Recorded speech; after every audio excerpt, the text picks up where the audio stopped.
하나님 말씀 누가복음 3장 감사합니다. 누가복음 3장 3절에서 9절까지의 말씀을 합독하겠습니다.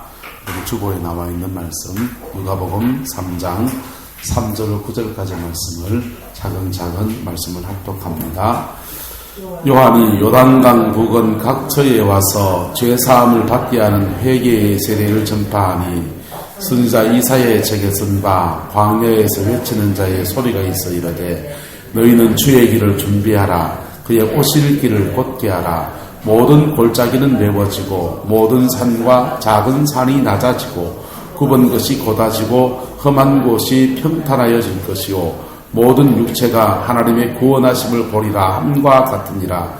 요한이 세례를 받으러 나오는 무리에게 이르되 독사의 자식들아 누가 너희에게 일러 장차 올 진노를 피하라 하더냐. 그러므로 회개에 합당한 열매를 맺고 속으로 아브라함이 우리의 조상이라 말하지 말라.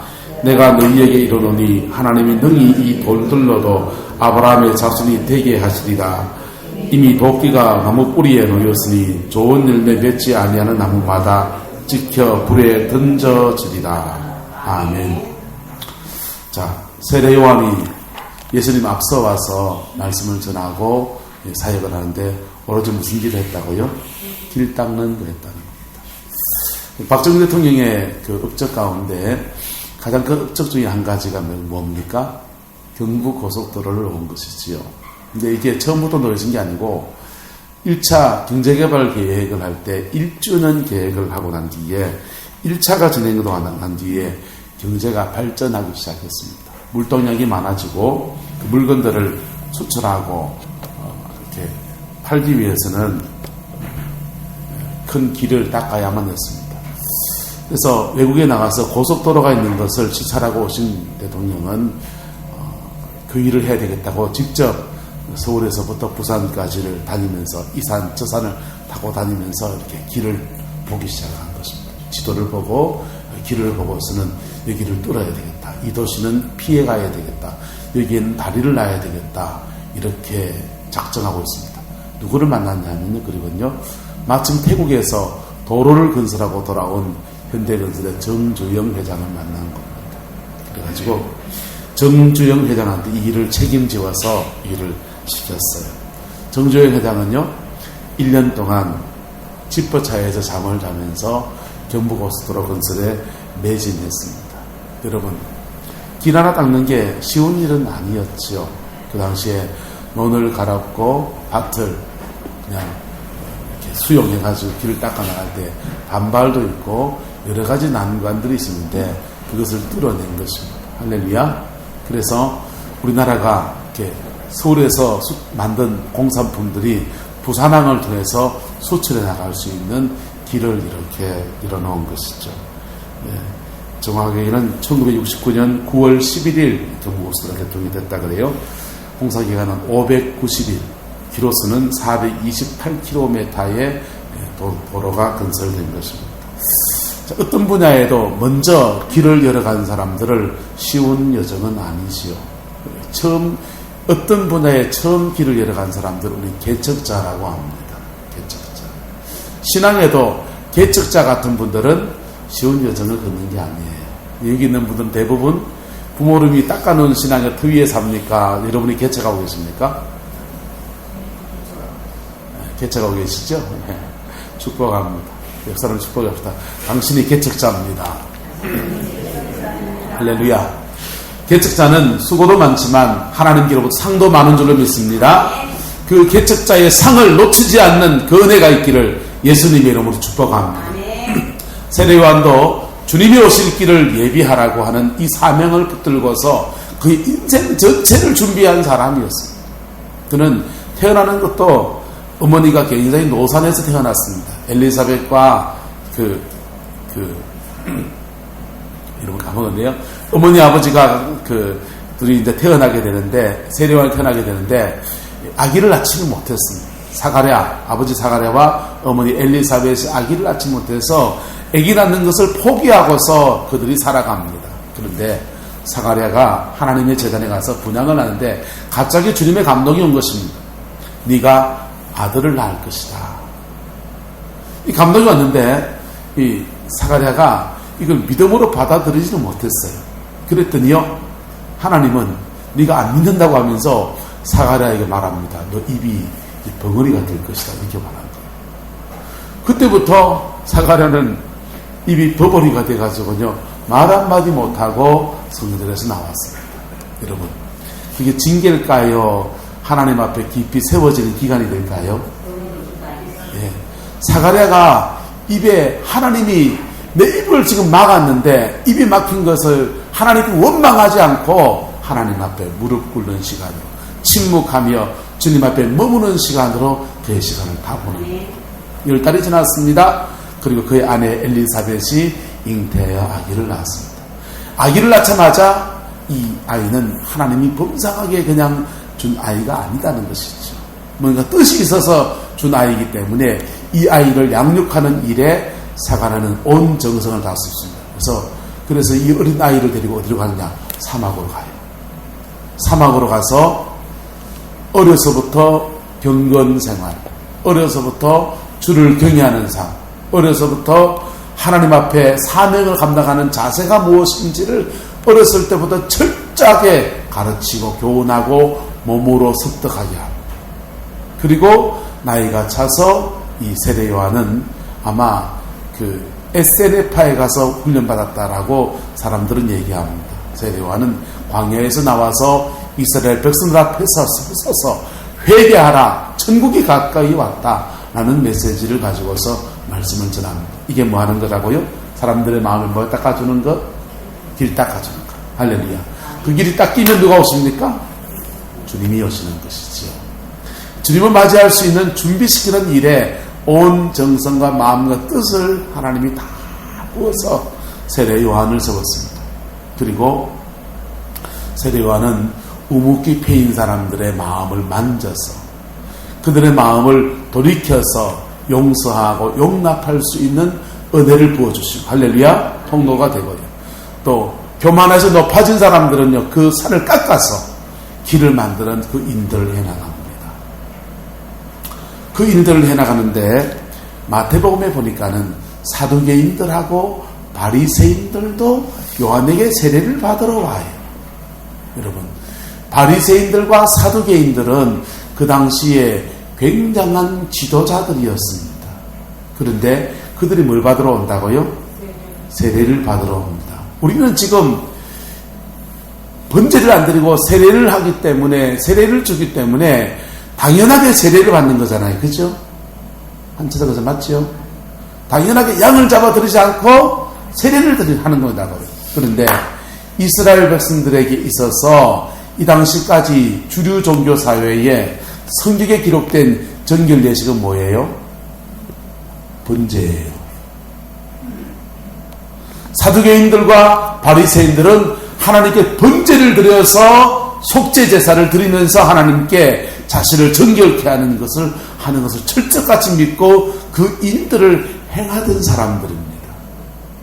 그런데 바리새인과 사두개인이 낯선 정결 예식으로 지금 요단강 가까이 옵니다. 물에 들어갔다 나오면 되는 거. 세례식을 통해서 정결 예식을 입으려고 합니다. 여러분, 구약 성경에는 세례를 통해 정결케 하시는 말씀이 없어요. 이거는 신약 성경에 안 써져 있었기 때문에 그 당시에 말씀에 없는 얘기를 형식으로 말하면. 그런데 그것도 그런 제사를 집례하는 사람은 반드시 누구여야 되냐? 제사장이어야 되는데 제사장도 아닌 사람이 광야에서 낙타의 털옷을 입고서는 메뚜기와 석청을 먹으면서는 지팡이 짚고 외치기 시작합니다. 회개하라, 천국에 가까웠다. 여러분, 대부분 종교계에서 이런 일이 일어나면 이 사람들을 뭐라고 합니까? 이단이라고 부릅니다. 요단강가에 한 명의 이단자가 들어서는 것이지요. 그런데 새롭게 일어나는 세례의식의 세례식을 통한 정결에 대해서 사두개인들 중에서 바리새인들 중에서 몇몇 사람이 세례받으러 왔다는 말은 무슨 말이에요? 이 사람들은 깨어있는 사람, 안 깨어있는 사람?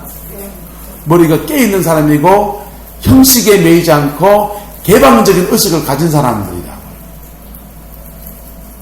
그런데 그들이 왔을 때에, 그들이 세례받으러 왔을 때에 세례요한은 뭐라고 그럽니까?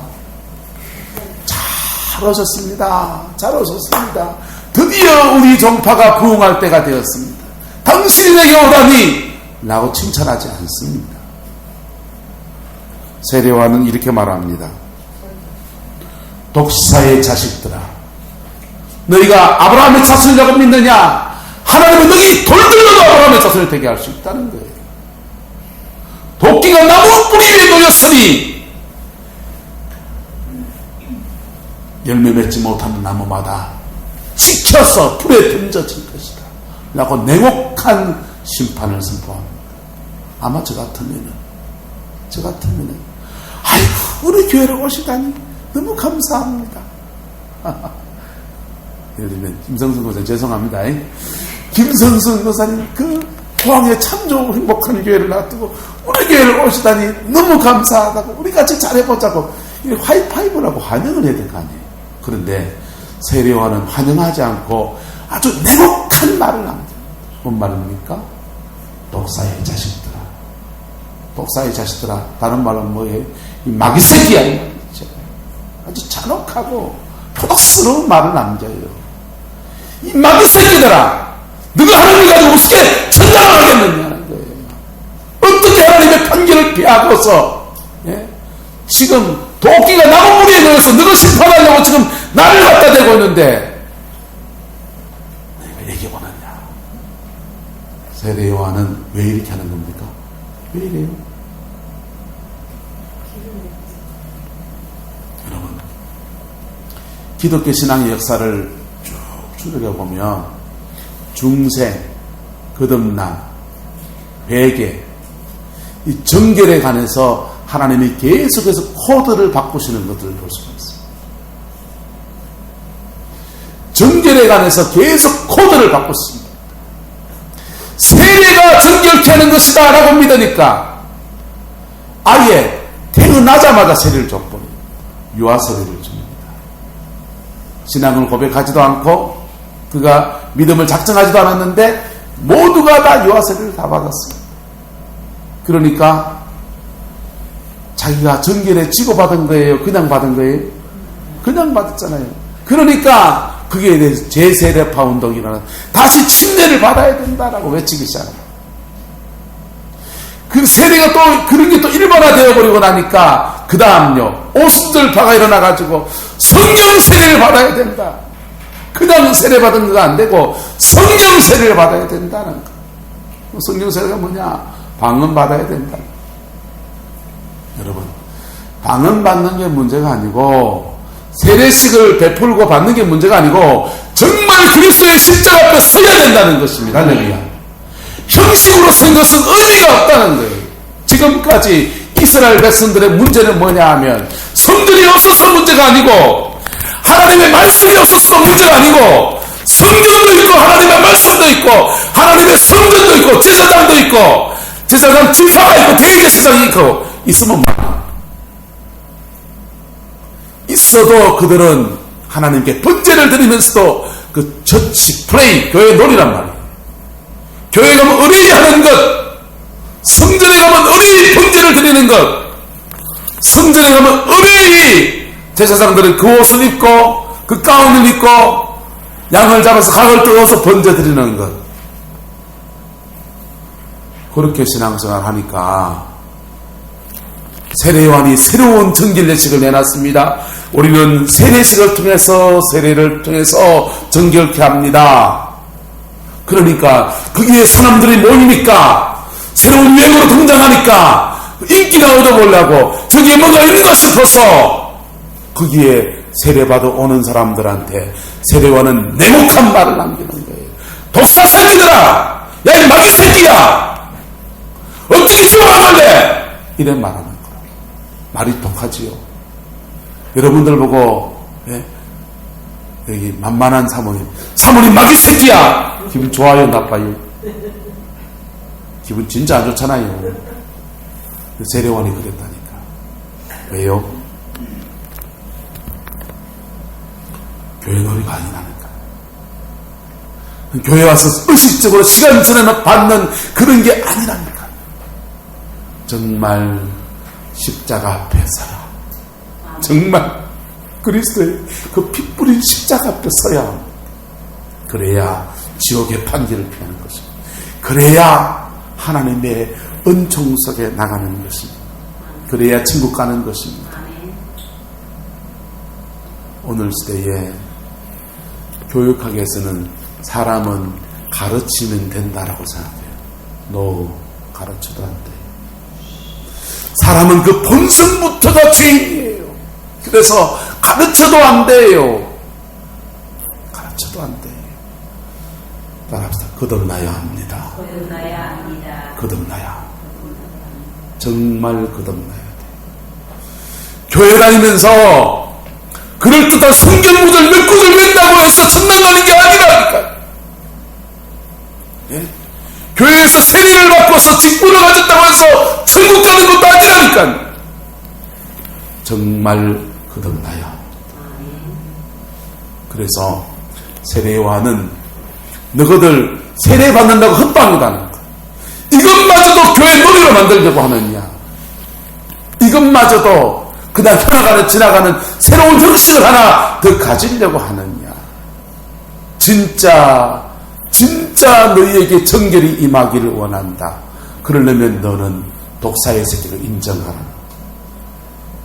네가 지은 죄를, 네가 범한 것을 가지고 주 앞에 짚고 고백하면서 그렇고 이 세례를 받든지 성전에 가서 번제를 드리든지 그건 형식이 중요한 게 아니다. 할렐루야. 진정한 복음의 역사가 저와 여러분의 영혼 속에 부어지게 되기를 예수님의 이름으로 축복합니다. 한국교회에 센세이션을 일으키는 선교단체 가운데 김영희 선교사님이 이끄는 선교단체가 있습니다. 이 선교단체는 가는 곳마다 사람들이 이거 외칩니다.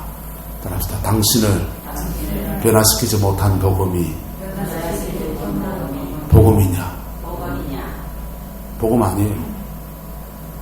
나를 변화시키지 못한 복음은 복음이 아니에요. 복음인 것처럼 여러분이 착각하고 있는 거죠.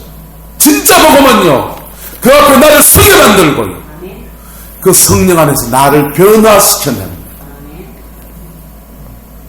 나를 변화시키는 거예요. 변화했다가 다시 타락할지라도 복음은 십자가의 그 능력과 권세로서 죄인된 우리를 의인으로 바꿔놓는다. 그런데 너무나 많은 사람들이 오늘 시대에 교회에 놀이하고 있습니다. 세례와는 그렇게 할 수 없다는 것이죠. 그래서 독사 새끼들아, 너희들 세례 받으려면 너의 죄에 대해서, 너의 잘못에 대해서, 너의 연약함에 대해서 주님 앞에 짚고 하라는 겁니다. 세례와는요, 모든 산과 작은 산들에 대해서 이렇게 담대하게 외치는 거예요. 세례와는요, 헤롯이 그의 동생의 아내를 취해서 자기 마누라를 삼았어요. 그러니까 세례와는 그 헤롯에 대해서 외치기 시작합니다. 그거 회개해야 됩니다. 감옥 갔어요. 목 베어 죽었어요. 그래도 그거 하는 것이죠. 작은 산, 큰 산을 향해서 세례와는 바리새인, 사두개인, 그 당시에 정치적 헤롯, 그들에게 너희들 회개해야 하는 것이죠. 너 그 산 깎아서, 그 산 깎아서 평지 만들고 길 만들지 않으면 넌 예수 못 만난다는 것이죠. 만약에 이 세례 요한의 권고를 바꿔서 그들이 자기들의 높은 것들을 내려놓았다면요, 이스라엘 역사의 판도가 바뀌어지는 거예요. 예수님이 이렇게 말합니다. 세례 요한이 와서 자기의 사명을 감당해서 사람 제자들이 이렇게 물었어요. 선생님, 사람들이 말하기를 왜 메시아가 오기 전에 엘리야가 먼저 와야 된다고 합니까? 그럼 엘리야는 누굽니까? 라고 물으니까 예수님 말합니다. 엘리야가 왔다는 거예요. 누가 왔다는 겁니까? 엘리야가 누구예요? 세례 요한이 엘리야의 역할로 왔다는 거예요. 왔는데 사람들이 임의로 그를 대우했다는 거예요. 임의로 대우하지 않고 그 세례 요한의 말을 듣고 높은 산들이 낮아지면요, 작은 산들이 낮아지면요, 이온 이스라엘의 역사의 판도가 바뀌는 거예요. 그렇게 세례 요한의 말을 들었으면 예수님이 오셔서 이스라엘 가운데 행하신 일들이 전혀 다른 일을 하십니다. 이스라엘 나라를 회복시키고, 할렐루야, 이스라엘의 부흥이 오고, 할렐루야, 이스라엘 중심으로 온 열방 가운데서 하나님의 복음이 확 펼쳐지는 그런 역사로 펼쳐져 가는 것이죠. 근데 그들이 거절했더니 이스라엘은 역사 속에서 사라져버리고 메시아를 죽인 민족이라고 해서 2000년 동안 박해와 어려움을 겪고서 이스라엘은 사라지고 교회가 이스라엘 역할을, 온 열방에 복음을 전하는 그 인들을 감당하는 그런 구도가 지금까지 흘러온 것입니다. 여러분, 이 세례 요한 한 사람을 영접하고 안 하고가 이만큼 중요한 문제였다는 것이죠. 그래서 세례 요한은 자기의 사명을 허투루하게 그냥 처치 프레이, 교회 놀이하듯이 그렇게 할 수 없는 거예요. 그래서 사두개인과 바리새인, 너희들도 정말 또 다른 놀이 하려고 하지 말고 진짜 세계를 받고 진짜 번제를 드리고 진짜 정결해져서 정말 거듭나야 된다라는 얘기를 오늘 저희 백성들한테 하는 것입니다. 여러분, 인간은 다 죄인이에요. 니네 없이 다 죄인이에요. 근데 이 인간의 죄는 두 가지 방면으로 나타나게 되는데, 따라서 죄가 있으면 인간의 죄성은 힘이 있으면 죄를 짓고, 힘이 없으면 상처받고, 인간의 죄성은 두 가지 면으로 나타납니다. 힘이 있으면 죄를 짓고요, 힘이 없으면 상처받아요. 그런데 착하다고 싶어서 그를 높여주면 어떻게 됩니까? 힘이 생기잖아요. 그러면 그 사람은 죄지어요. 또 묘하지요. 네. 어떤 40대가 넘어가는 혼자 이렇게 그 노처녀 한 분이 아버지가 물려준 돈 가지고서, 부모님 물려준 돈으로 슈퍼마켓을 큼지막하게 차렸습니다. 장사도 잘 되고, 그리고 이거 잘 되는 거, 이걸로 평생 살려고 하는데, 거기 슈퍼마켓에 직원으로 들어온 남자 직원이 사람이 참 신실합니다. 성실해요. 깨부리지 않고 참하게 일 잘하는 거예요.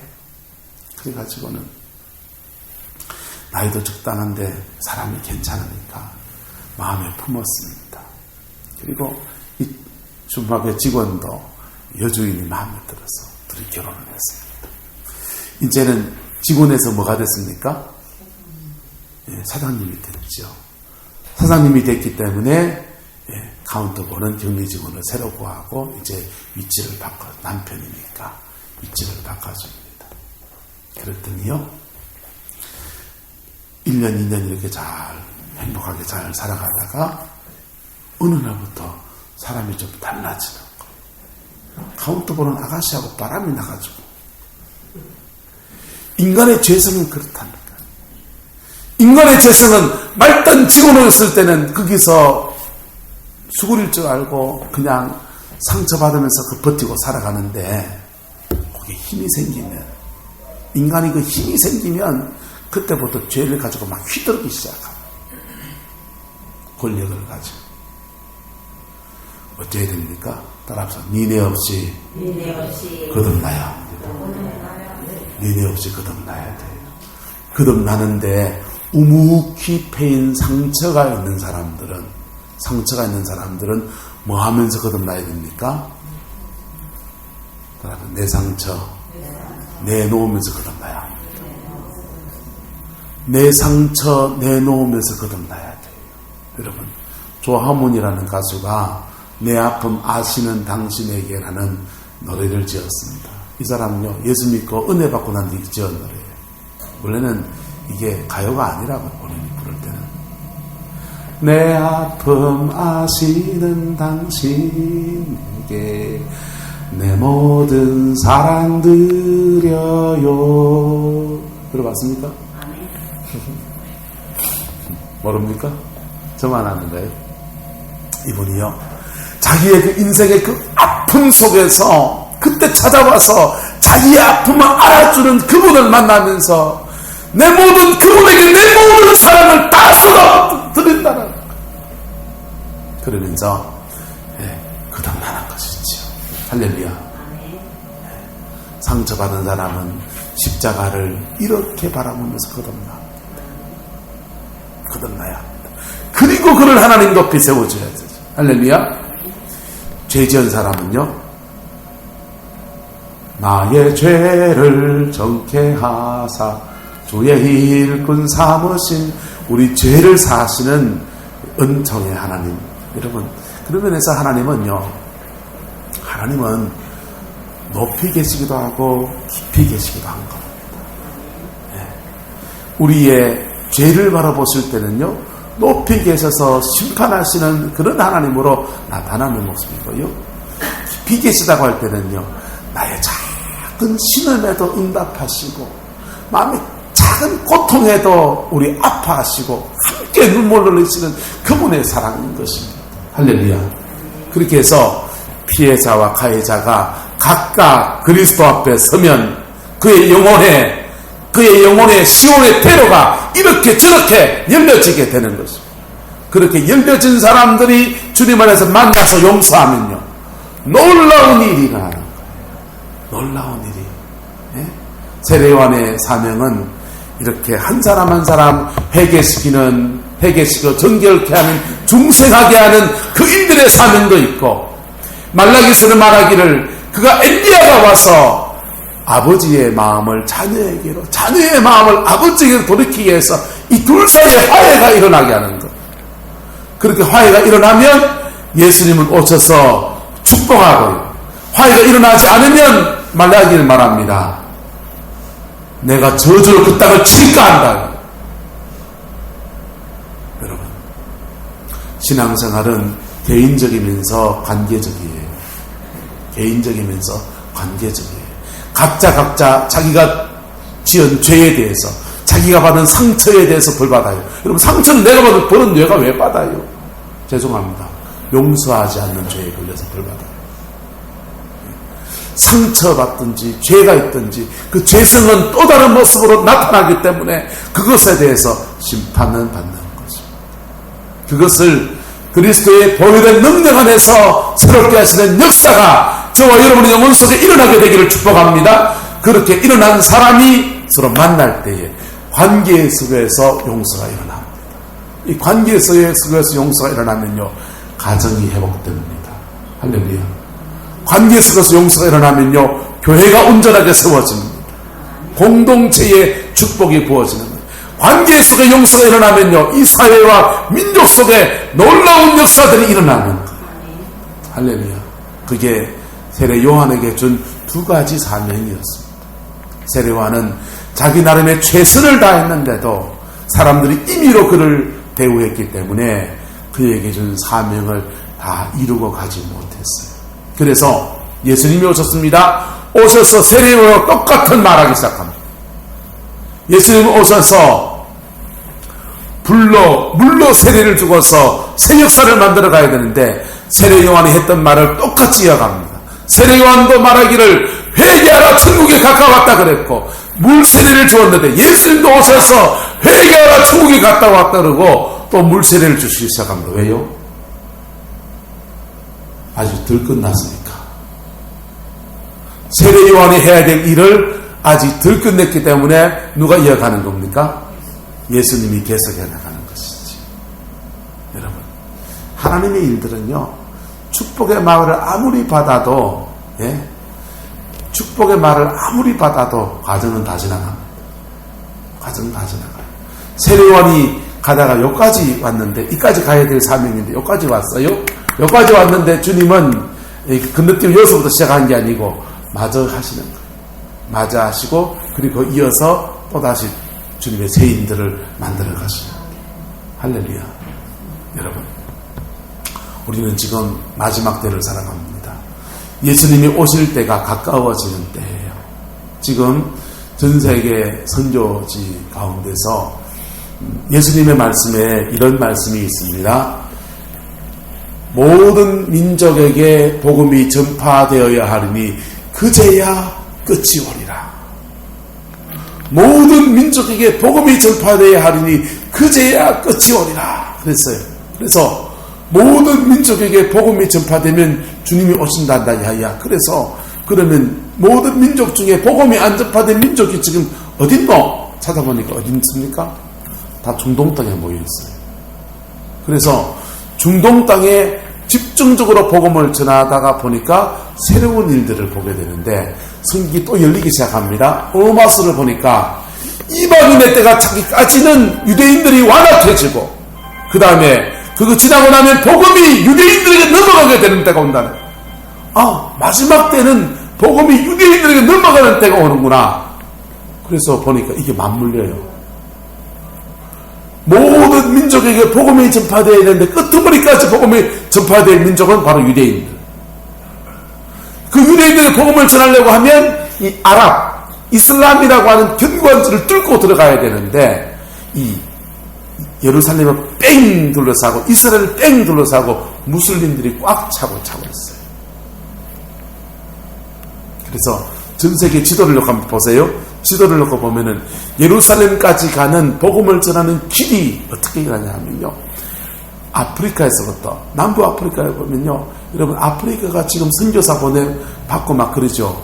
여러분 아프리카에 선교를 해야 되지만은 우리나라보다 복음이 더 뜨겁습니다. 아프리카에 지금 복음을 받은 사람이 40%예요. 몇 %라고요? 남아프리카 보면 100만 명 넘는 교회가 있습니다.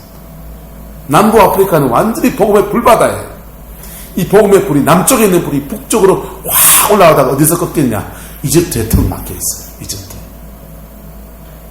그리고요 중국의 뜨거운 성령 역사 속에서 굉장히 강력한 복음의 역사가 있습니다. 이 중국에 있는 복음이 중동 땅을 넘어가려 하면은 중앙아시아와 이 신장 위구르 자치족 이쪽하고요. 그 다음에 아랍, 이슬람에 턱 걸리게 됩니다. 동남아 쪽에도 강력한 복음의 역사가 있습니다. 인도도요. 인도 북부와 인도 남부가 달라요. 네? 동남아 쪽에 강력한 복음의 역사가 있는데 이쪽 남쪽에 있는 복음도요. 이렇게 들어가려고 하면 어디에 가느냐 하면요. 이쪽 인도 북부 쪽에 네팔 쪽에서 턱 걸려가지고 못 넘어 들어갑니다. 전 세계 유럽에 있는 복음이 들어가려면 터키에 턱 걸려 있어요. 전 세계의 복음의 역사가 확 방향이 쏟구지는 방향이 어디냐? 예루살렘을 향해서 갑니다. 그래서 그 운동을 백투 예루살렘 운동이라고 그렇게 말합니다. 자, 세계 지도 속에서 주님이 오실 때를 준비하는 강력한 선교 운동들이 일어나고 있는 때입니다. 그런 때에 저와 여러분의 영혼도 하나님 앞에 준비되어지기를 주님의 이름으로 축복합니다. 그 하나님 앞에 준비되어지는 데 있어서 반드시 뭐가 필요하다? 십자가를 지나가야 합니다. 흩어로 지나가서 안 됩니다. 대충 성경 말씀 몇 구절 알고 있는 것도 떼워서도 안 됩니다. 번제냐 세례냐 이런 논쟁 가지고 해도 안 됩니다. 십자가 앞에 정면으로 서서 내 상처, 내 아픔, 나의 죄악 주님 앞에 정직하게 고백하면서 그걸 지나가야 돼요. 할렐루야. 그럴 때에 주님은 저와 여러분의 영혼을 받아들이실 겁니다. 받아들이실 겁니다. 이것을 우리가 시작하지만은 회개를 하다 보면 놀라운 일이 생기는 게 우리가 시작하지만은 주님이 끌고 가신다 안 끌고 가신다? 들고 가세요. 내가 알고 있는 것으로 해결을 시작하지만은 이것을 끌고 가시는 분은 주님이세요. 그때부터는요, 성령이 끄시기 시작하는 때가 옵니다. 그때부터는 영적 가속도가 붙어요. 성령이 그의 입에 나오는 대로 눈에 보이면서 막 해결을 시키고요, 역사를 만드시면서 정결케 하십니다. 그 정결함의 역사가 바로 세례요한이 말하기를 나는 너희에게 회개하게 하기 위해서 물로 세례를 주거니와 그는 오셔서 불과 성령으로 세례를 주리라. 근데 그분이 불로 하면 되잖아요. 아니요, 우리가 먼저 시작해야 돼요. 왜요? 우리가 주님께 먼저 시작할 때에 하나님은 끌어주시는 거예요. 이건 영의 역사는 따라서 줄탁동시입니다. 줄탁동시가 뭔지 아세요? 예, 병아리가 계란 안에 있는 병아리가요, 부화될 때에 30일이 지나면 부화가 되잖아요. 30일이 지나면 어린 병아리가 계란 속에서 톡톡 칩니다. 이게 줄이에요. 톡톡 칩니다. 톡톡 치면 바깥에 있는 어미 닭이 큰 부리로 그 병아리 닭 껍질을 확 찍어줘. 확 찍어주면요, 이때가 딱 맞으면 동시에 이루어질 때에 병아리는 계란 껍질을 떼고서 밖으로 나오는 거예요. 이거 너무 일찍 찍어주면 어떻게 됩니까? 너무 일찍 찍어주면 계란이 뚫린 게 나와요. 날개 쭉쭉 뚫는 게 나온다고요. 여러분, 우리가 주님 앞에 하는 것을 하는 것입니다. 할렐루야. 그 나머지 것들은 누가 하십니까? 그분이 끌고 가시는 거예요. 이 은혜가 저와 여러분의 가정 속에 이루어지기를 축복합니다. 그러면 여러분의 영혼이 관리가 되는 겁니다. 성령 안에서 하나님의 관리 속에 들어가는 것입니다. 영혼 관리 잘하시기를 축복합니다. 영혼 관리 잘하면 그게 더딘 것 같지만은요, 영혼 관리 잘하면 영혼이 잘 되고, 그 다음 뭐요? 범사가 잘 되고, 그 다음요, 강건해지는 복으로 그에게 다가옵니다. 할렐루야. 그 은혜가 저와 여러분들의 있기를 예수님의 이름으로 축복합니다. 지난주가 우리 교회 결산이었는데요, 결산을 해보니까 4,970만 원인가 결산이 됐어요. 돈 좀 더 잘 벌 걸 그랬어요. 우리 4,900만 원 자선 잡았거든요. 딱 4,900만 원 주셨어요. 한 6천만 원 잡을 걸. 우리 믿음이 작은지 하나님 그거 딱 맞게 주셨습니다. 근데 그 4,900만 원이 참 기적 같아요. 참 기적 같아요. 원래들에서 소규모 목사님도 아프셨고 신장님도 몸이 안 좋으셔서 11조 수입이 상당히 많이 줄었어요. 그런데 하나님이 그 숫자를 채워주시더라고요. 네. 왜 그렇습니까? 우리 성도들이 그나마 하나님 앞에 기도하니까. 그래 믿습니다. 여러분의 영혼 관리를 잘하면 하나님은 나머지 책임지십니다. 여러분의 가정과 삶도 저는 책임져 준다고 믿습니다. 그 은혜가 있기를 예수님의 이름으로 축복합니다. 기도합시다. 사랑과 은혜가 많으신 아버지 하나님, 이 마지막 때에 우리 영혼의 준비를 잘하고 주님 앞에 똑바로 서는 저희들에게 역사하여 주시옵소서. 우리 가정과 삶을 지켜 보호하여 주시고 성령으로 걸어주시며 하나님의 영광으로 역사하여 주옵소서. 주님 사랑합니다. 우리 성도의 가정마다 주의 복 주심의 역사가 가득하게 하옵시고, 아버지 하나님 대림절을 보내면서 주님 앞에 우리 영혼 준비 잘해서 하나님의 축복 곁에 날마다 서는 저희들에게 역사하여 주옵소서. 주께서 함께해 주시길 원합니다. 예수님의 이름으로 축복하며 기도드리옵나이다. 아멘.